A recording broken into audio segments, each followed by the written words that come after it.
Hey everyone, today I'm going to show you another recipe that I cook a lot. It is Thai green pork curry. There's different types of curries in Thailand, okay, and this is one of the ones that are more common in North America. So today we're going to use pork and it's really easy, so let's begin. Alright, so what you're seeing right now is a half a cup of coconut milk in my pot. And I'm gonna dump my curry paste that I made from scratch. The reason why I make my curry paste from scratch is because a lot of the store-bought ones that you get are too spicy for my liking.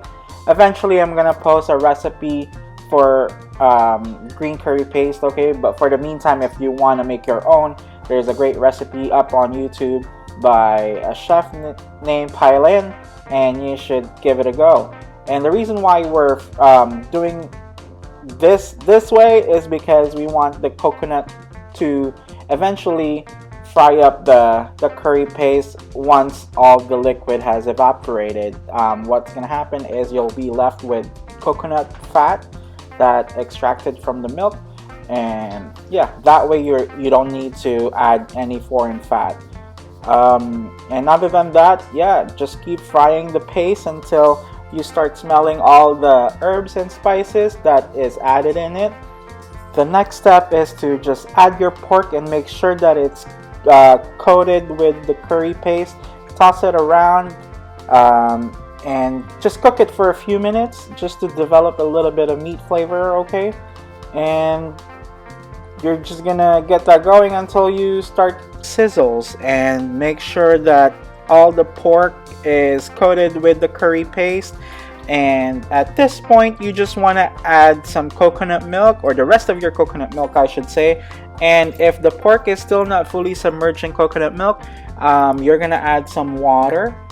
And because we added bones in it, we were able to just use some plain old water, okay? But if not, you would want to add some pork stock instead. And this is gonna go for about an hour and a half on medium heat, and you want to keep this covered, okay, so you don't lose a lot of the liquid. And other than that, we'll be right back. For this recipe, you'll also need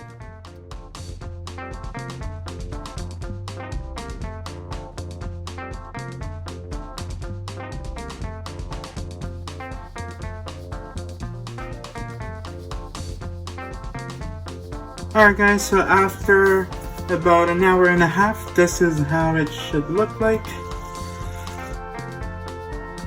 Alright, oh, it is smoky. So at this point, what I'm going to do is I'm just going to take out the bones, because it's done its job, and it's just taking up some room now.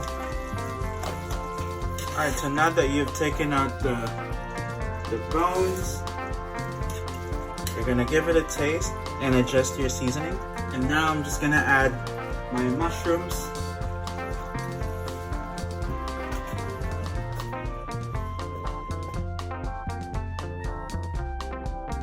Alright, so at this point it looks like it's dry, but don't worry, because the eggplants and the mushrooms are gonna release some liquid, and it's gonna add into the dish. And get this going for about 15 minutes, and we'll be right back.